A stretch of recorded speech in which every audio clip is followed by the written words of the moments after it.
All right, let's just cut through the noise. You've been lied to about something so basic, so fundamental to your health, it's going to make you angry. We're talking about vitamin D. And what you've been told is not just wrong, it's dangerous. So, does this hit home? You're exhausted all the time. Your mood is in the gutter. You catch every single bug that goes around the office. You know something is wrong, but your doctor says your tests are normal. Well, normal isn't cutting it because you feel terrible. Look at this list. This isn't in your head. The constant infections, the brain fog, the fatigue that no amount of sleep can fix, the aches and pains, these are real symptoms. And that last one, weakened bones, that's the only part of the story they ever tell you, and it's barely scratching the surface of what's really going on. For decades, this is the line they've fed us. Oh, take a little vitamin D, it's good for your bones. That's not just an oversimplification, it's a flat-out deception that has left millions of people walking around sick and tired with absolutely no idea why. So you open up a textbook and what does it say? Vitamin D controls calcium uptake. And yeah, sure, it does, but that's like saying your smartphone is just a thing that makes calls. It's technically true, but it misses the entire point and all of its revolutionary power. So what if that tiny, incomplete definition is the very reason you're still struggling? What if the real job of this so-called vitamin has been completely ignored by the people you're supposed to trust for health advice?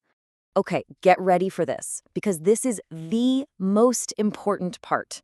The thing we call vitamin D, it's not a vitamin at all.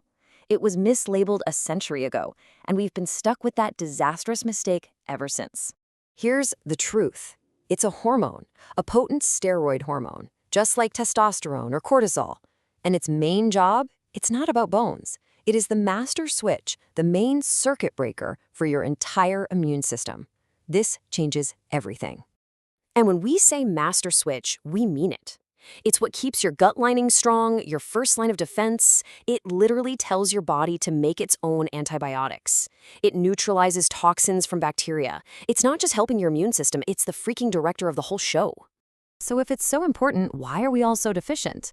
Because the system is targeting the wrong number.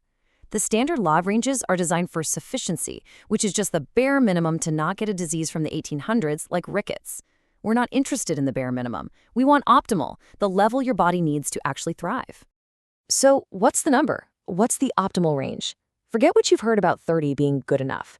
The science is clear. For a powerful, resilient immune system, you want to be between 50 and 80 nanograms per milliliter. That's the goal. Get your blood tested and demand to get to this level. Now, before you sprint out the door and buy the biggest bottle of vitamin D you can find, stop, hold on. There's another massive piece of the puzzle they conveniently leave out. Taking high-dose D by itself can actually backfire big time. Here's why. Think of it like this. Vitamin D is step one. It unlocks the gates and lets a flood of calcium into your bloodstream. But now you need step two, and that's vitamin K2. K2 is the traffic cop. It stands there and points, telling all that new calcium exactly where it needs to go. And without that traffic cop, you've got chaos. With K2 on the job, calcium goes where you want it, into your bones and teeth, making them rock solid. But without K2, that calcium gets lost and ends up hardening in your arteries and organs. It's a disaster. The bottom line is simple. Never take D without K2. Period. Look, getting your D and K2 levels right is one of the most powerful health hacks you can ever do. But you have to remember, supplements are just that, a hack. They're a shortcut. The real, permanent solution for lifelong health doesn't come in a pill. It comes from your kitchen. And that's where the core food plan comes in. This is not another fad diet. It's a framework for eating. It's about systematically kicking out the inflammatory processed junk and flooding your body with the nutrient-dense, real foods it's been starving for. Fixing your vitamin D status is a huge first step. It's a massive win, but it's just the beginning. If you really want to build an unshakable foundation of health, you need the food plan. Our very next explainer is a deep dive into the whole thing. So make sure you subscribe right now because you are not going to want to miss it.